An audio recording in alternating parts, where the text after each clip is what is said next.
As far back as I can remember, I always wanted to be a gangster.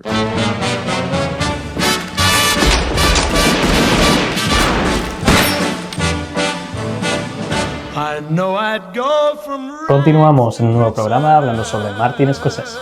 Y es que Martin Scorsese se ha convertido en una gran influencia en el cine moderno, inspirando directores como Tarantino, Paul Thomas Anderson, Damien Chazelle e incluso el propio Vince Gilligan con Breaking Bad y Better Call Saul, y muchos más. Es que es difícil no inspirarse de Scorsese, pero bueno, vamos a ello. Nacido en Little Italy en 1942, un barrio de Nueva York dominado por la mafia y los gángsters, él los miraba por la ventana analizándolos. Eran los reyes de la calle, hacían lo que querían. ¿No sentían ninguna culpa por ello? Él era monaguillo en una iglesia católica y por problemas de asma pocas veces salía a la calle a jugar con sus amigos. Él se quedaba en casa viendo películas y yendo al cine. Quedó enamorado con la historia del séptimo arte y creció con géneros como el western y el cine negro.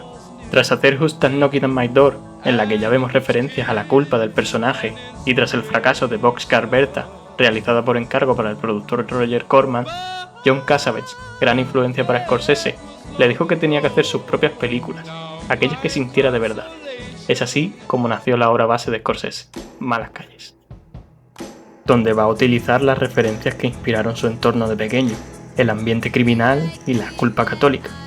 El personaje de Harvey Keitel, con el que ya trabajó en Who's That Knocking on My Door, es un joven católico y vividor que siente curiosidad por el entorno criminal que le rodea. Este tiene a su amigo Johnny Boy, encarnado por el gran Robert De Niro, en la que es el inicio de una legendaria colaboración entre director y actor. Johnny Boy es un liante de mucho cuidado y el personaje de Harvey Keitel va a sentir una obsesión por cargar con todos sus problemas como una forma de creer que así obtendrá el perdón de Dios, llevándolo hasta una inevitable caída. En esta película ya podemos observar la exploración de personajes muy inspirados de la Nouvelle Vague y el neorrealismo italiano, la violencia de Scorsese, los temazos de la época y la representación casi documental que este nos hace sobre Nueva York. Esto llega a su gran punto con Taxi Driver de 1976, la gran obra maestra de Scorsese y Paul Schrader, el cual era un reflejo perfecto del protagonista de la película. Paul decía que se sentía atrapado en la vida, bebía y conducía, tenía una pistola en el coche y maldecía a la ciudad, y pensaba que si reflejaba a este personaje en una película, quizás así no tendría por qué acabar convirtiéndose en él. Así nace Travis Bickle, un ex veterano de guerra que va a hacer lo posible por salvar a su ciudad de ladrones, políticos hipócritas y proxenetas.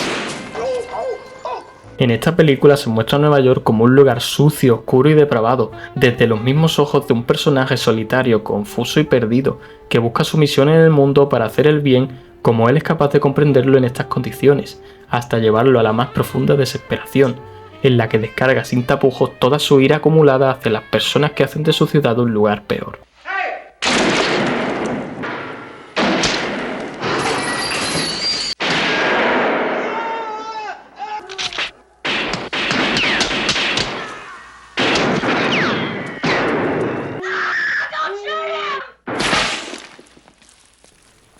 Esta película es una referencia histórica y una carta de amor para todos esos personajes grises, esos personajes rotos y perdidos, esos personajes que intentan hacer el bien pero la fastidian todo por el camino debido a sus problemas e inseguridades.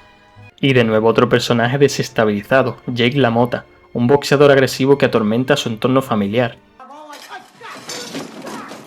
En Toro Salvaje, Scorsese nos va a mostrar su maestría creando unas escenas verdaderamente sintientes, como esta en la que Jake LaMotta va a dejarse acribillar por su oponente como expiación de sus pecados.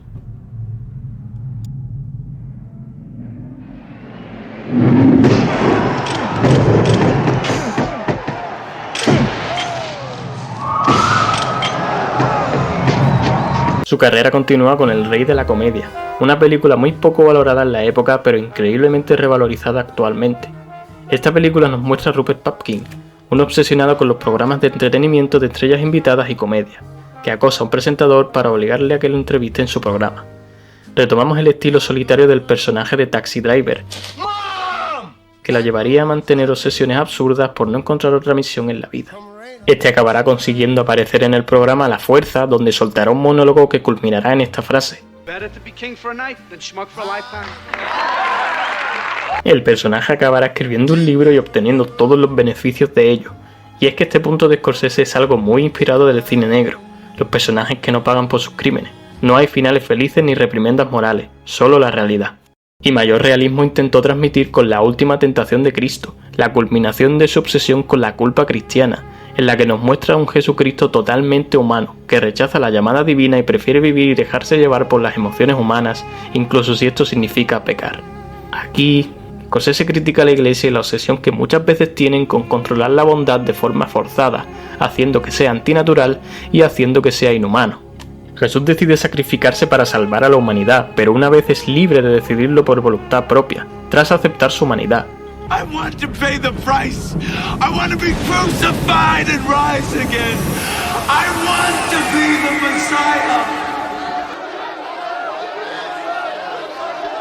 En silencio, Scorsese vuelve a cuestionar la humanidad de los devotos presentándonos a unos cristianos japoneses que prefieren morir a pisar un símbolo divino, y a un sacerdote que duda sobre su fe en Dios, y que llegará a entender que esa duda, e incluso esa aceptación pública de no creer, además de humana, puede ser una forma de sacrificio, teniendo esa libertad de decidir, sin necesidad de dejar de creer en el fondo. Y de personajes que rechazan la llamada divina, pasamos a personajes que se creen divinidades. En uno de los nuestros, Scorsese va a presentarnos el entorno gángster que observaba desde su ventana, tal y como él se lo imaginaba, descubriendo a personajes que, a la vez que parecen demonios,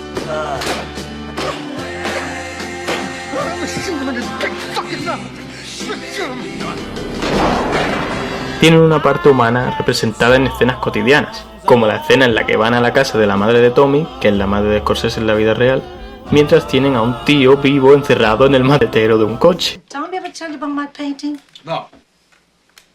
Look at this. Ah, it's beautiful. I like this one. One dog goes one way and the other dog goes the other way. One is going east and the other one is going west. So what? La maestría en la dirección, los actores, los montajes acelerados, los grandes temas de la época y la tensión que se vive en todas las escenas la convierten en una gran referente en el cine de gángster. Luego de esto, Scorsese hizo Casino, repitiendo la fórmula, y con Infiltrados se consigue el Oscar. En 2002, Scorsese hizo Gangs of New York, en la que considero que es un inicio de una saga en la que Scorsese nos va a narrar con acontecimientos históricos la construcción del país de los Estados Unidos, a través de una cara muy oscura. En ello podemos incluir también Los Asesinos de la Luna, su película más reciente, que narra los misteriosos asesinatos de los nativos americanos del condado de Osage, tras el descubrimiento del petróleo en la zona.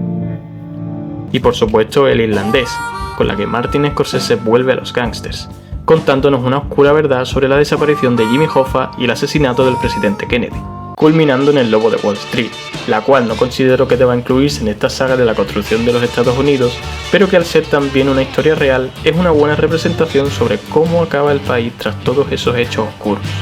Aquí Scorsese va a dar todo lo que tiene a los 70 años de edad y va a conseguir traernos una sátira exagerada, tronchante y desesperante, llena de sexo, drogas y alcohol.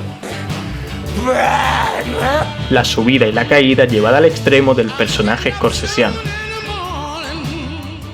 Y es que a la edad de 82 años Scorsese nos sigue trayendo películas que nos emocionan, que nos aterrorizan y que nos hacen sentir que el cine está muy vivo.